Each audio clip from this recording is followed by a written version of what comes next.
శురువైంది. ఎప్పుడెప్పుడా అని చూస్తున్న టైము రానే వచ్చిందిగా. ఏందో ఎరికే కదా, బతుకమ్మల ఫస్ట్ రోజు ఎంగిలిపూల బతుకమ్మ.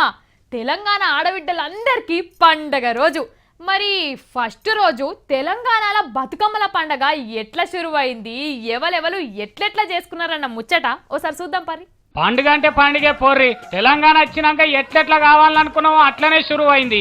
ఇవాళ బతుకమ్మల పండుగ మొదటి రోజు కదా. తెలంగాణ ఆడబిడ్డలంతా మస్తు చేసుకున్నారు. తెల్లారి సందే సందడి మొదలు పెట్టిండ్రు. పూలు కోసుడు, బతుకమ్మలను వేర్చుడు. బుడ్డపోరగాండ్లకెళ్ళి పెద్దోళ్ళ దాకా అందరూ ఎంత సంబరంగా చేసుకున్నారో చూడండి. మొత్తం 10 జిల్లాలలో జోరుదారుగానే శురువైంది. ఇక పొద్దుమిక్కి ముందే ఆటపాటలు శురువు చేసిండ్రు.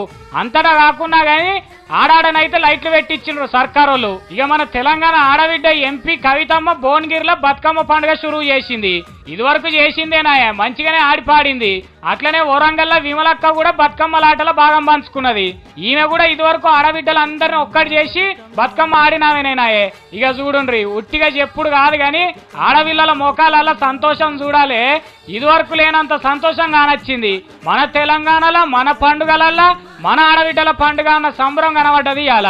ఇక అట్లనే అసెంబ్లీలో పనిచేసే మహిళా నౌకర్లు కూడా జోరుదారుగా చేసుకున్నారు సంబరాలు. మొత్తానికి ఇట్లా శురువైంది బతుకమ్మల పండుగ. ఇక సద్దుల బతుకమ్మ దాకా అందరికి పండుగ పోర్రి.